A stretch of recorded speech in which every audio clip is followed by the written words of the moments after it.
Hi everyone. आपको मालूम है जून 2026 सेशन के असाइनमेंट सबमिशन का प्रोसेस चल रहा है।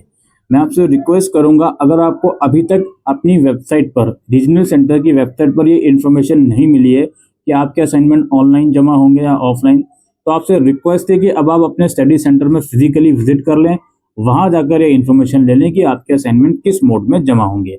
हमारा आज की इस वीडियो में मुद्दा यह है कि अगर ये असाइनमेंट आप इस सेशन में जमा नहीं कर पाए किसी भी रीज़न से, तो आगे क्या होगा। तो ये सिंपल सी कहानी है। इग्नू में हर साल में 2 बार चीज़ें होती हैं, चाहे एडमिशन हो, एग्ज़ाम हो या असाइनमेंट हो या रजिस्ट्रेशन हो, तो 2 बार चीज़ें होती हैं। तो अगर आप जून सेशन में असाइनमेंट जमा नहीं कर पाए तो आप दिसंबर सेशन में असाइनमेंट जमा कर सकते हो। लेकिन इसमें भी एक आपको चीज़ है जो समझनी है। उससे पहले आप ये समझो, काफ़ी लोग ये बोलते हैं कि सर मैं असाइनमेंट जमा नहीं कर पाई लेकिन मैं एग्ज़ाम दे सकती हूँ, तो क्या मैं ऐसा कर सकती हूँ कि बिना असाइनमेंट जमा करे एग्ज़ाम दे दूँ? जी हाँ, आप लोग ऐसा कर सकते हो, कोई प्रॉब्लम नहीं है।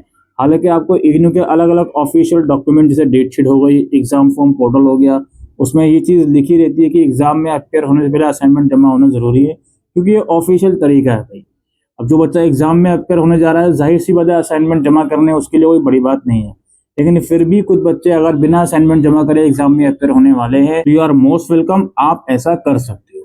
अब जो मैं इंपॉर्टेंट चीज की बात कर रहा था वो ये थी कि जो बच्चे इस सेशन में असाइनमेंट जमा नहीं कर पाएंगे, अगेन वो अगले सेशन में करेंगे, तो उन्हें इस बात का ध्यान रखना है कि अगले सेशन में जब वो असाइनमेंट जमा करने जाएंगे तो जो भी क्वेश्चन पेपर उनका होगा वो दिसंबर 2026 सेशन के लिए वैलिड होना चाहिए।